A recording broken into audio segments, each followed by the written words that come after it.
who don't love cartoon?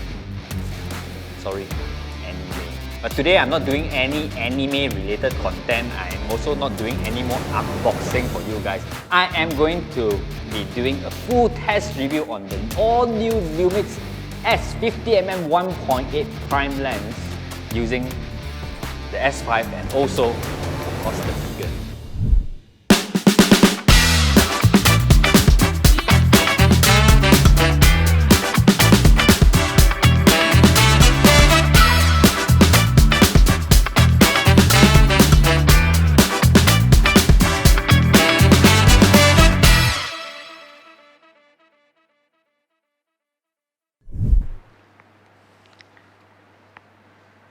Now, if you're a figure collector like myself, the one thing that I normally look for is to make sure, of course, the face and everything must look alike like what it is in the anime. And the other thing is, the very important one is the details. And this is one of the reasons why I'm using this today as the test subject for the 50mm 1.8.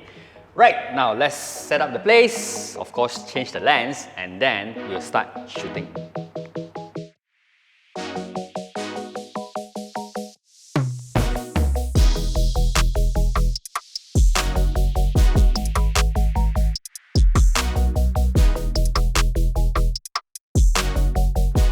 Alright, we have already finished setting up the whole thing, okay, and I've already mounted the 50mm on the S5, and right now I'm going to test the speed of the focusing of the 50mm.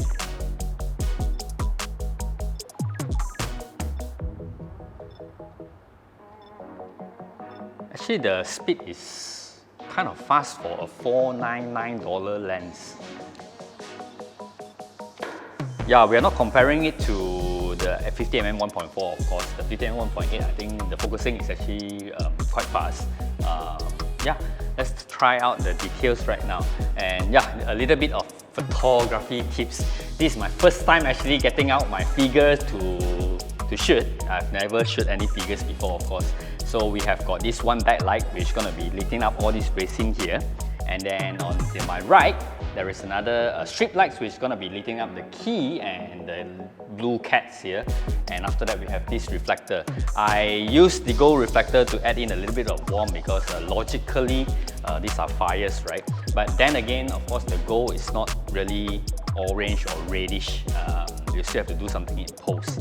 But if you really want to learn more about this post-processing, maybe in the next episode. But this round, I'm really focusing on the 50mm review and test. Okay, so let's move on to really shoot.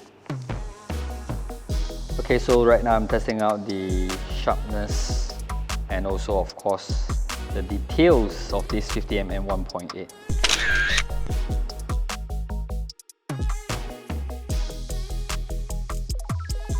I think I'm actually loving my figure even more right now. For a $499 lens, it is actually capturing amazing sharpness and also details. Okay, let's try some bokeh that you guys always love. But then again, bokeh, of course, is very, very subjective. There is like, people call it harsh bokeh, creamy-licious bokeh, or soft bokeh. It depends very much on your own preference, what kind of bokeh that you like. So let me just see what can I do with that. Oh yeah, another thing that this 50mm is not macro 50mm, it's just a 50mm itself. So the focusing distance is actually quite decent, not exactly too close. Yeah, right. So it's about like, I would say 0.45 meter. Yep. So if you're looking for 50mm macro, then this is not the one. But for 50mm, yeah, I think this is extremely good. We're actually doing it at f1.8, the widest aperture, and I have all the strobes turned off, and now let's see. Amazing.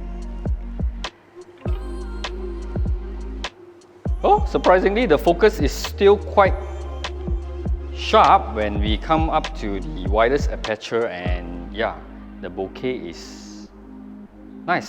Alright, to wrap things up on the test of this Lumix S 50mm 1.8, I would say not only is it affordable to each and every one of us, but it is actually delivering what it has promised us to deliver. You have seen the image quality earlier, you have seen the sharpness of it, you have seen the details, and lastly, you have also seen the bokeh, the creamy bokeh that most of us always dream of. Okay, I would say this is a pretty awesome lens for its price tag. Before I end, I got one more thing that I need to mention is the weight of the lens. I've actually been using this for like the last 1 hour and I do not feel any weight at all, comparing it to the 50mm f1.4. But then we cannot compare the image quality, of course, because why? The 50mm 1.4 is actually at a different class. So remember guys, if you want to get your hands on an affordable, reliable and a well-built 50mm prime lens, I think you should grab your hands on one of these right now. My most expensive figure and I need to get it out from the box just to do this video today. Oh, you're still here? Since you're still here, remember to subscribe to my channel by pressing the ding dong bell, okay? Because with your support, I can continue to grow this channel and I can continue to give you all more reviews, more gadget reviews. And this, I think, is the first time that I actually ask you all to press the ding dong bell to subscribe to this channel. So please remember to subscribe to Victor Tong. Thank you. Bye-bye. I'll see you in the next video.